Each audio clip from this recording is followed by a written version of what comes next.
बोलो सांचे दरबार की जय। बोलो सतिया जोता वाली माता तेरी सदा ही जय। आज मैं आपके सामने दुर्गा सप्तशती का छठा अध्याय प्रस्तुत करूंगी, कृपया ध्यान से सुने। छठा अध्याय धूम्रलोचन वध। मैं सर्वेश्वर भैरव के अंक में निवास करने वाली परमोत्कृष्ट पद्मावती देवी का चिंतन करता हूँ। वे नागराज के आसन पर बैठी हैं। नागों के फणों में सुशोभित होने वाली मणियों की विशाल माला से उनकी देहलता उद्भाषित हो रही है।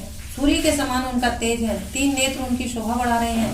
वे हाथों में माला, कुंभ, कपाल और कमल लिए हुए हैं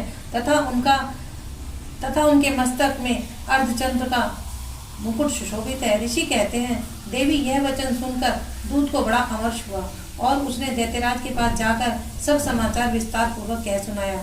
दूत के उस वचन को सुनकर दैत्यराज कुपित हो उठा और दैत्य सेनापति धूम्रलोचन से बोला, धूम्रलोचन, तुम शीघ्र अपनी सेना साथ लेकर जाओ और उस दुष्टा के केस पकड़कर घसीटते हुए उसे बलपूर्वक यहाँ ले आओ।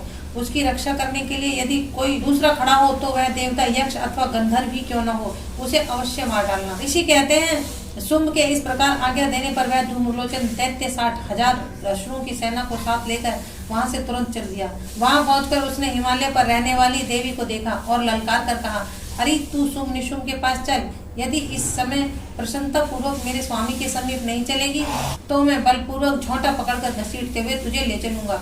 देवी बोली, तुम्हें दैत्यों के राजा ने भेजा है, तुम स्वयं भी बलवान हो और तुम्हारे साथ विशाल सेना भी है। ऐसी दशा में यदि तुम मुझे बलपूर्वक ले चलोगे तो मैं तुम्हारा क्या कर सकती हूँ।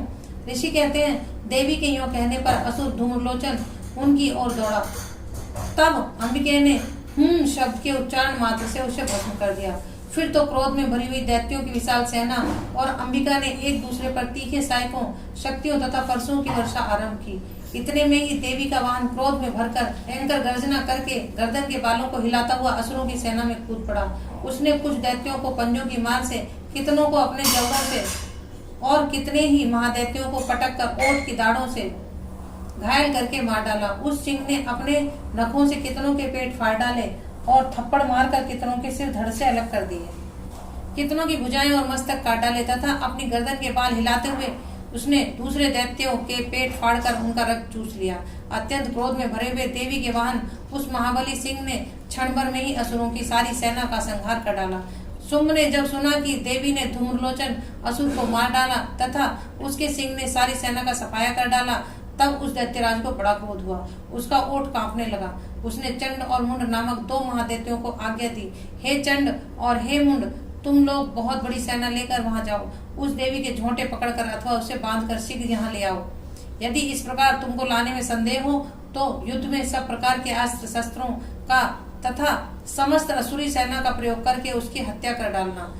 उस दुष्ट की हत्या होने तथा सिंह के भी मारे जाने पर उस अंबिका को बांधकर साथ ले शीघ्र ही लौट आना। इस प्रकार श्री मार्कंडेय पुराण में सर्वाणिक मनवंतर की कथा के अंतर्गत देवी महात्म्य में धूम्रलोचन वध नामक छठा अध्याय पूरा हुआ।